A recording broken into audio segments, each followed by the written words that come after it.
Hello children, आज हम chapter 4 जो कि एक बहुत ही सुंदर कविता है जिसका शीर्षक है दीवानों की हस्ती का अध्ययन करेंगे। तो सबसे पहले हम कविता पढ़ेंगे। कविता इस प्रकार है।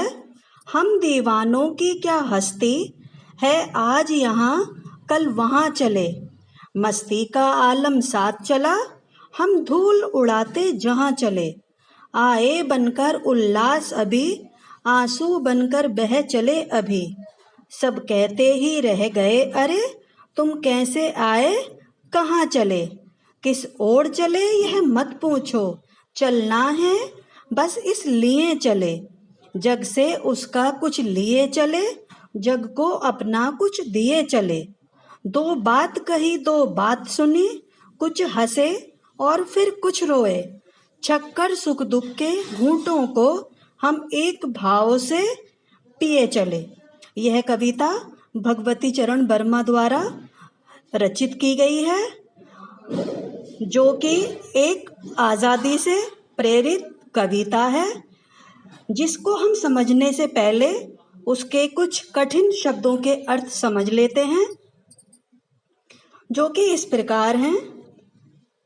सबसे पहले है दीवानों या दीवाने।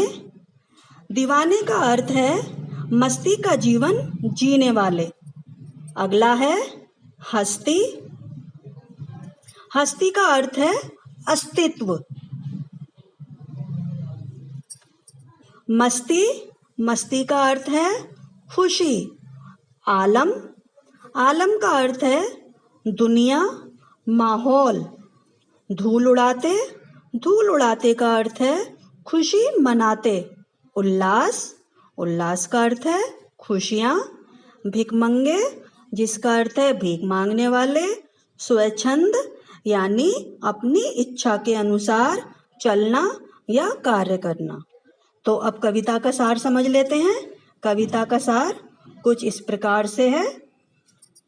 इस कविता में कवि स्वयं को यानी अपने आप को दीवाना अर्थात मनमौजी कहकर संबोधित करता है और उनकी विशेषताओं को बताते हुए कहता है कि उनके साथ एक मस्ती भरा समा साथ चलता है।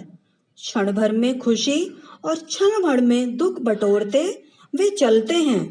दुनिया से कुछ लेते, दुनिया से कुछ लेते हुए और दुनिया को कुछ देते हुए चलते हैं ऐसे मनमौजी लोग।